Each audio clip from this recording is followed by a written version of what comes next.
Olá, quem já tentou ler livros proféticos, tipo o Apocalipse, sabe como é? A gente se sente um pouco perdido, né? Fica aquela dúvida, é uma sequência de eventos, um depois do outro, numa linha reta? Ou será que tem algo mais acontecendo ali? Bom, nesta nossa conversa, a gente vai desembrulhar um método de leitura que promete não só clarear a confusão, mas também revelar a estrutura genial que existe por trás da profecia bíblica.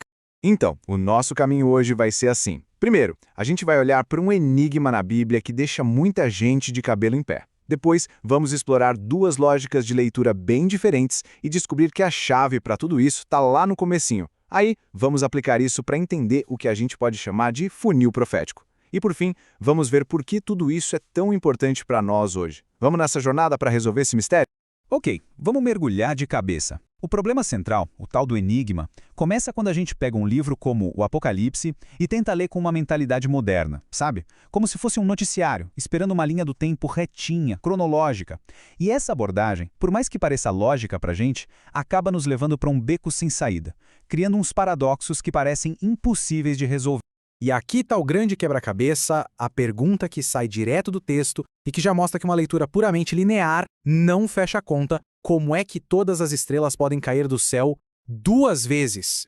Agora, o que é fascinante aqui é como o texto parece se contradizer se a gente lê de forma linear. Dá uma olhada. Em Apocalipse 6, lá no sexto selo, o texto diz que as estrelas do céu caíram. Poxa, isso soa como um colapso total, certo? Fim de jogo. Mas aí, capítulos depois, em Apocalipse 8, na quarta trombeta, diz que foi ferida a terça parte das estrelas. Ué, como assim? Se todas já caíram, como é que um terço delas é atingido depois? Uma leitura linear simplesmente não encaixa.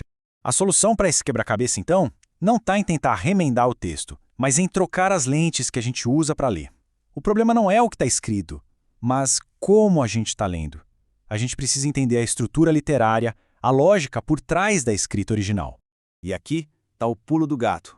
Não se trata de um erro bíblico, mas de um choque de mentalidades. A nossa lógica ocidental moderna é toda linear. A leva B que leva C. Simples. Mas a lógica hebraica antiga era diferente.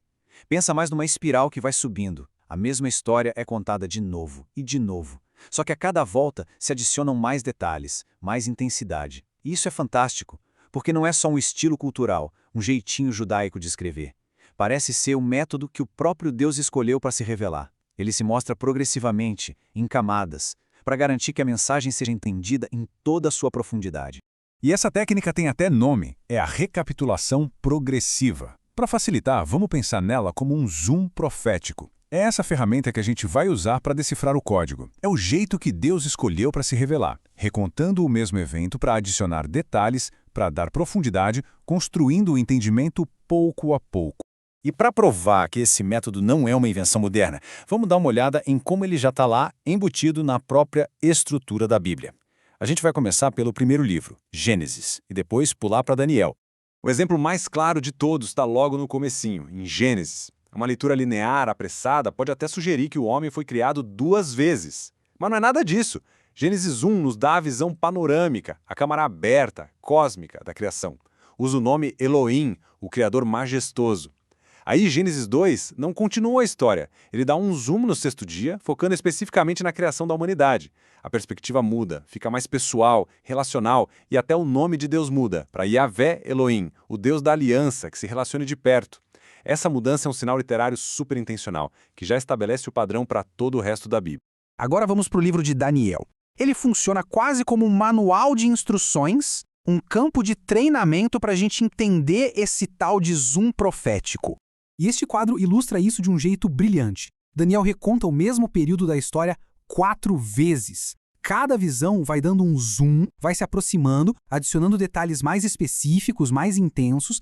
A gente começa com a visão política da estátua em Daniel 2, e a cada capítulo a lente aperta o foco, passa pelos animais, pela geopolítica regional, até chegar na precisão de um relógio em Daniel 9, que revela a linha do tempo exata da vinda do Messias. É a revelação progressiva na sua forma mais clara.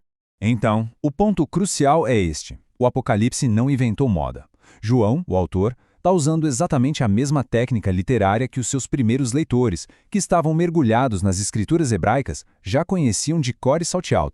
E a prova definitiva dessa conexão está aqui.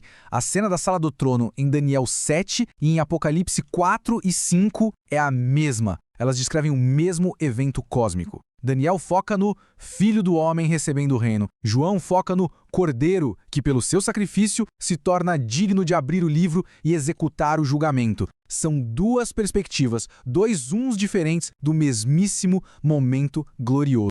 Ok, agora que a gente tem essa chave em mãos, vamos voltar lá para o Apocalipse e ver como aquele paradoxo dos selos, das trombetas e das taças se resolve de um jeito super elegante. A melhor maneira de visualizar a estrutura do Apocalipse é pensar num funil profético. Os selos, as trombetas e as taças não são 3 séries de eventos um depois do outro. Não. São 3 ciclos que se sobrepõem, descrevendo o mesmo período da história. Os selos são a boca larga do funil, um período bem longo. As trombetas afunilam, a intensidade aumenta para 1/3. E as taças são o bico estreito, a ira total, final. Todos eles convergem para o mesmo clímax, a volta de Cristo. E pronto, isso resolve perfeitamente o problema das estrelas caindo. Essa é a pergunta de $1 milhão, né? Se não é tudo lá no futuro, quando é que isso tudo começa?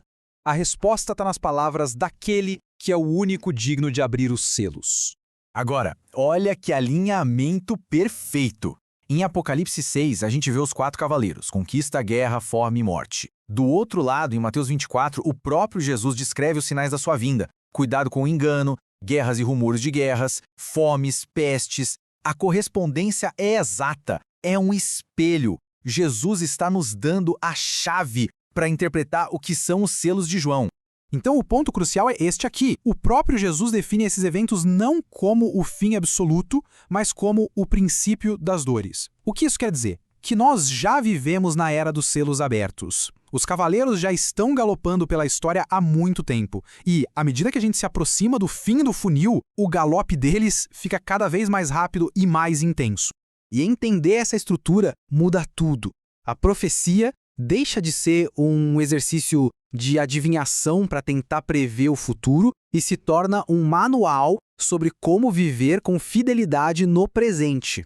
E as aplicações práticas disso são gigantescas. Primeiro, soberania no meio do caos. É Jesus quem abre os selos, a história não está descontrolada. Segundo, isso nos liberta daquela ansiedade de ficar montando cronogramas e marcando datas no calendário. Terceiro, nos dá uma missão clara: sermos testemunhas fiéis durante esse princípio das dores. E por último e mais importante, mantém nosso foco no Rei. O objetivo da profecia nunca foram os sinais em si, mas aquele para quem todos os sinais apontam.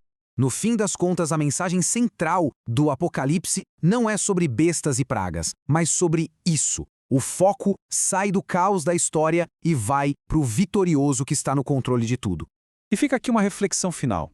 Se a história não é só uma série de acidentes, mas um roteiro nas mãos de um redentor soberano, como é que isso transforma a nossa perspectiva sobre as notícias do jornal, sobre os eventos mundiais e, principalmente, sobre o nosso lugar nisso tudo?